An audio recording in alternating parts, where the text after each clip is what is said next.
우리 김도욱 간사와 두 분이서 증인 및 참고인의 참고인 출석에 관해서 계속 깊은 논의가 있었습니다. 10명으로 줄여서 제안을 했고 드리지 않고 모두 거부를 했습니다.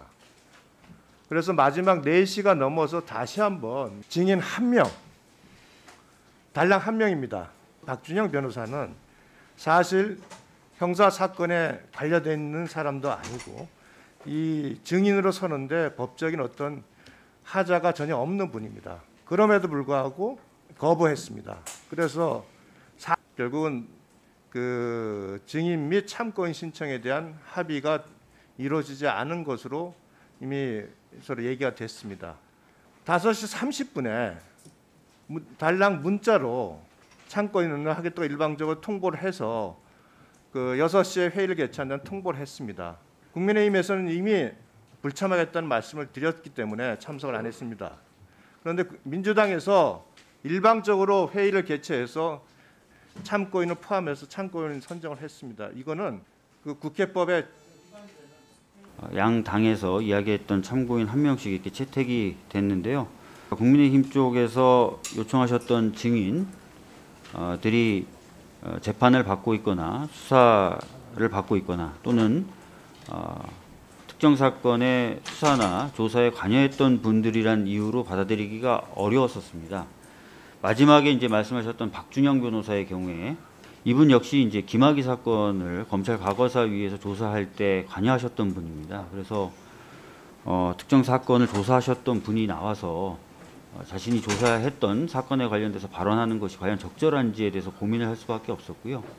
그래서 받아들이기가 어려웠었다라는 말씀을 그래도 2명의 참고인이 결정이 됐고 그분들을 통해서 조금 더 청문회가 풍부하게 진행될 수 있지 않을까.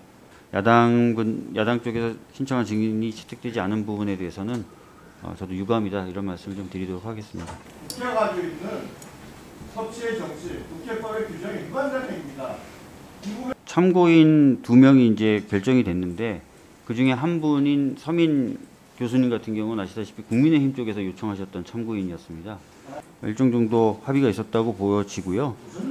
그 다음에 저희가 김필성 변호사를 좀 하겠다는 말씀도 김도욱 간사님께 제가 드린 적이 있습니다. 그래서 아니 일정 정도의 합의하고 뭔 차이가 있어요? 말장난을 해도 일정 정도의 합의라는 게 뭔 이야기예요? 그러니까 요청하셨고 희망하셨던 의사는 분명했지 않습니까? 그리고 제가 거기에 대해서 저희 당에서 또 수용을 한 것이기 때문에 이제 간사님이시지만 발언권을 얻어서 꼭 말씀을 해주시기 바랍니다. 오늘 회의도 잘못하면 이렇게 막 장외 공방으로 가게 되면 목소리가 높아지고 회의 분위기가 어수선해지니까요. 우리가 이제 제일 원만하게 회의 운영을 위해서는 간사 간의 합의에 의해서 증인 참고인을 채택하는 게 맞습니다. 법적으로도 그렇게 규정돼 있고 의결은 위원회 의결이잖아요. 법적인 최종 의결은 위원회 의결입니다. 그런데 문제는 이제 간사 간에 협의가 원만하게 진행이 안 돼서 우리 야당 의원들이 아예 위원회를 안 들어오셨잖아요. 그래서 위원회가 의결을 한 거예요, 지금. 그때 와서 반대를 하시든가 아니면 뭐 다른 대안을 제시하시든가 해야지 위원회 의결을 한 걸 가지고 지금 간사 간의 합의가 위원회 의결 위에 있는 겁니까? 그건 아니잖아요. 그 위원회 의결이 된 거니까 일단 존중을 해주시고 회의 진행을 원만하게 하도록 그렇게 협조를 해주시는 게 맞을 것 같아요. 그러니까 합의가 없더라도 기본적으로 위원회가 의결하면 그 법적인 효력이 있는 겁니다. 뭐라고 했습니까? 증인 참고인에 관련해서는 여야 합의하여 처리하기로 함으로써 오늘 의결하지 않겠다. 다음 날로 미뤘죠. 제가 이동 중에 전화를 못 받았는데 전화를 하고 5시 반경에 저한테 문자를 남겼죠. 전화를 받지 않으니 문자로 남긴다. 예? 우리가 참여할 기회조차도 없이 6시에 일방적으로 의결한다고 통보를 한 거예요. 그런데 뭐 김종민 의원은 우리가 불참했다는 둥 이렇게 이야기를 하는 거예요. 공지가 아니고 통보를 한 거예요. 이게 독재지 뭡니까? 말씀은 바로 하세요, 박준민 의원. 합의가 안 된 건 맞습니다. 그건 뭐 저도 인정을 하고요. 합의가 됐다는 무슨 말이에요? 제가 말씀드렸던 거는 신청하셨던 참고인 그리고 했으면 좋겠다고 하셨던 참고인에 대해서 저희들이 수용한 거기 때문에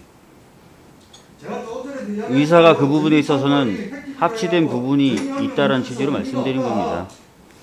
자, 그리고 제가 의사록을 한번 확인해 보시면 아시겠지만 증인 참고인에 대해서는 협의를 한 후에 결정을 하겠다라고 말씀을 드렸던 거고요. 합의해서 결정하겠다는 게 아니라. 그리고 아시다시피 국회법에는 증인과 참고인에 대해서는 의결로 결정하게 되어 있습니다. 그래서 그 부분에 있어서는 국회법을 위반하거나 한 것은 없다는 점을 다시 한번 말씀드리겠습니다. 우선 우리가 주장을 하더라도 사실관계를 틀리면 안 된다. 일정 부분 합의됐다. 그 말 사실 아니에요. 증인 참고인 채택과 관련해서도 부적절하다고 판단했다. 그것은 누구의 기준으로 부적절한가? 우리는 그것을 참 안타깝게 생각합니다. 그리고 여기에 대해서는 답변을 구하지 않겠습니다. 왜냐? 의미 있는 답변이 나오지 않을 거니까요. 아니, 여당이 그토록 의석수가 많은데 그렇게 속 좁게 하셔서 되겠습니까? 이거는 박주민 위원장 직무 대리께에 대한 공개 질문입니다. 오늘 오후 2시에는 여당 쪽의 패스트트랙 관련 국회 폭력 사건과 관련한 공판이 있습니다. 그렇다면 오후 2시부터 사회권은 어떻게 할 것인지 이 자리에서 좀 분명히 밝혀주셨으면 좋겠습니다. 예, 다른 것에 대해서는 의미 있는 답변이 나오지 않기 때문에 더 이상 이야기 안 하겠습니다. 맨 마지막 질문에 대해서만 답변해 주십시오. 네, 오후에 재판이 예정되어 있는 것 맞습니다. 그리고 저는 불출석하겠다고 이미 법원에 이야기를 해놓은 상태입니다. 그래서 오후에도 제가 계속 사회를 볼 것이라는 점을 다시 한번 말씀드립니다.